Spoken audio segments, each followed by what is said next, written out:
আসসালামু আলাইকুম সবাইকে আমার চড়ুই ভাতি পেজ থেকে নতুন আরও একটি ভিডিও দেখার জন্য ওয়েলকাম করছি। আশা করছি সবাই ভালো আছেন। আমার সুন্দর আরও একটি দিনে আপনাদেরকে স্বাগতম। তো সকাল থেকে ভিডিওটা স্টার্ট করলাম। এই টমেটোগুলো বাবা রাতে নিয়ে এসেছিল, মানে আমার শ্বশুর আব্বা। এইগুলোকে আমি কিছুটা বেছে নিচ্ছি, যেগুলো একদম ফ্রেশ সেগুলো আলাদা রাখবো, আর যেগুলো একটু নষ্ট সেগুলো আলাদা রেখেছি। তাড়াতাড়ি খেয়ে ফেলতে হবে বা যেগুলো ফেলে দিতে হবে ফেলে দিয়েছি। এখানে সকালবেলা রান্না করতে যাওয়ার আগেই সব কিছু গুছিয়ে নিতে হয়। টমেটো কুচি করেছি, রসুন পেঁয়াজ দিয়ে ব্লেন্ডার করব, আর এই পাট শাক দিয়ে কলইর ডাল দিয়ে রান্না করব। এখানে এই টমেটোগুলো ফ্রিজে রেখে দেব, আর চালটাও কিন্তু ধুয়ে ঝরিয়ে রেখেছি।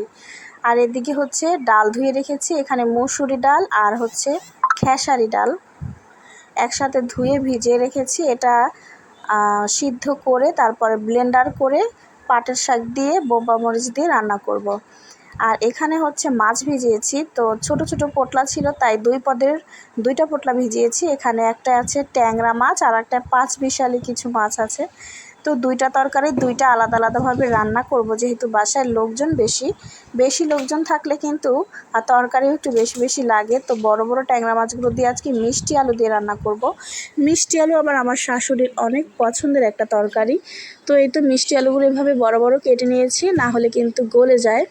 আর এই তো ছোট আলু দিয়ে পাঁচমিশালি মাছ, এখানে ট্যাংরা মাছ, বাইলা মাছ, শিং মাছ, এই ধরনের আর কি পাঁচমিশালি মাছ রয়েছে। এগুলোকে আমি একদম পরিষ্কার করে ধুয়ে নিয়েছি। এগুলো দিয়ে আলু দিয়ে টমেটো দিয়ে রান্না করব। তো আজকে বাসায় তেমন কোনো তরকারি নেই, দুই পদের আলু দিয়ে দুইটা মাছই রান্না করে নিচ্ছি। একটা রাতে খাওয়া যাবে আর একটা দুপুরে। গ্রামের বাড়ির কাজকর্মগুলো কিন্তু করতে আমার ভালোই লাগে। এখানে বেশিরভাগ সময় আমি বাহিরে রান্না করি, ঘরের ভিতর রান্না করতে ভালো লাগে না। ঘরেও কিন্তু লাকড়ির চুলা আছে, মাটিতে আর কি লাকড়ি দিয়ে রান্না করতে হয়, কিন্তু বাহিরে আবার আলো বাতাস আছে, দেখতে আশেপাশে ভালো লাগে, পরিবেশটা সুন্দর থাকে। এখানে আমার মিষ্টি আলুর তরকারিটা কিন্তু রান্না হয়ে গেছে, আর ডালটা সিদ্ধ করে ব্লেন্ডার করে নিয়ে এসেছি। গ্রামে আসার পর থেকে অনেক পাট শাক খেয়েছি, এগুলো কিন্তু খেতে খুবই ভালো লাগে। এগুলো ক্ষেতের শাক, আমার চাচা শ্বশুরেরা বিক্রি করে, ওনাদের কাছ থেকে কিনে এনেও খাই, আবার বাজার থেকেও বাবা নিয়ে আসে দেখা যায়। এখানে পাট শাকটা আমি দিয়ে দিয়েছি। আর গ্রামের আসার পর থেকে কিন্তু শাক ভাজি এগুলো করলে আমি অবশ্যই বোম্বা মরিচটা দেই। এখন যেহেতু বোম্বাই মরিচের সিজন, প্রচুর পরিমাণে মরিচ পাওয়া যায়, আর বেশি একটা দামও না, 20 টাকায় 1 পলিথিন মরিচ পাওয়া যায়। তো এখানে মরিচ আনাম একটা দিয়ে দিয়েছি, আস্তই আর কি, একটু ফাটিয়ে দিয়েছি যাতে ফ্লেভারটা ভালো মতো বের হয়, একটু ঝালটাও যাতে বের হয়। তো এখন এটাকে বাগার দিয়ে নিচ্ছি রসুন আর পেঁয়াজ দিয়ে, আর কিছুই দেবো না।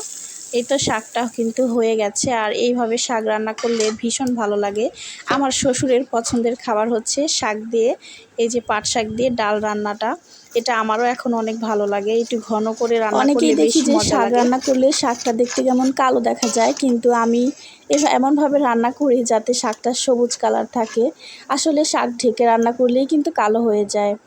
এই তো এখন শাকটা আলাদা একটা পাতিলে ঢেলে নিচ্ছি, এই পাতিলে আবার অন্য তরকারি রান্না করব।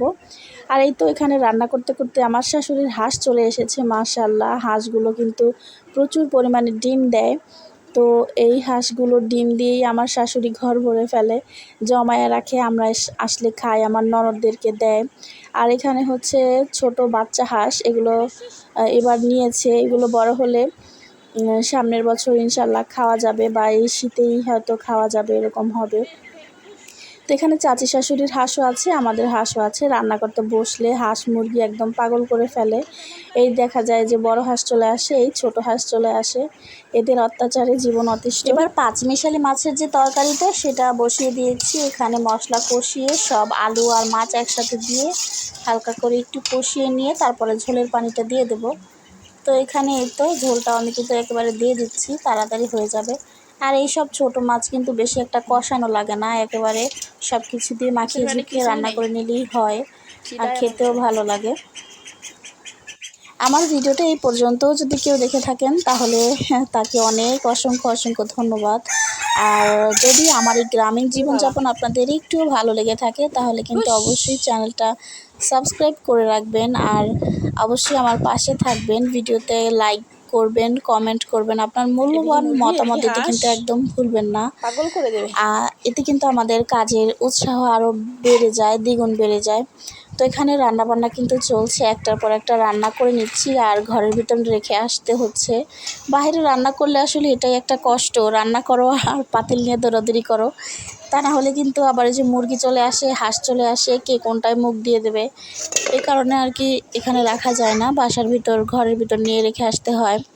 আর বাসার মধ্যে রান্না করলে কিন্তু এই ঝামেলাটা হয় না, কিন্তু তারপর এখানে রান্না করতেই আমার ভালো লাগে। মাদ্রাসায় ভর্তি করেছি, যদিও এখানে বেশি দিন থাকা হবে না, অল্প কিছু দিনের জন্যই এসেছি, 7 দিন বা 10 দিনের জন্য, কিন্তু এসে আর যেতে পারছি না, প্রায় 1 মাস হয়ে যাচ্ছে।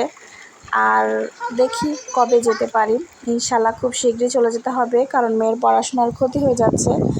আর এখানে ভাত ঠিকা দিয়ে নিচ্ছি, সব শেষে, রান্নাবান্না অলমোস্ট শেষ।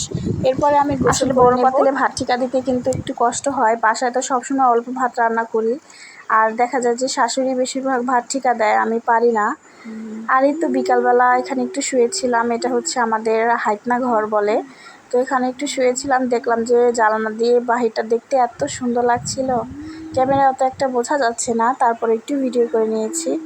আর এখানে বিকেলবেলা মেয়েকে নিয়ে একটু ছাদে গিয়েছিলাম, তো এই ছাদটা আমাদের এবার নতুন করা হয়েছে অ্যাটাচড করে, এটাই হচ্ছে আমাদের রান্নাঘর, রান্নাঘরের উপরের যে ছাদ সেটা। আর ওই পাশে যে রুমটা দেখা যাচ্ছে চাল, এটা হচ্ছে একটা রুম, এটা হচ্ছে বারান্দার রুম, এখানে চাল করা আছে। শুধু আমাদের হাইতনা ঘরের ছাদ দেয়া আর হচ্ছে এই যে রান্নাঘরেরটা ছাদ দেয়া, আর মাঝখানে হচ্ছে কাঠের পাটাতন। তো একদিন ইনশাল্লাহ আপনাদের সাথে ভালোভাবে শেয়ার করে নেব। আমাদের বাড়ির আশেপাশের পরিবেশটা কিন্তু খুবই সুন্দর, একদম সবুজে ঘেরা।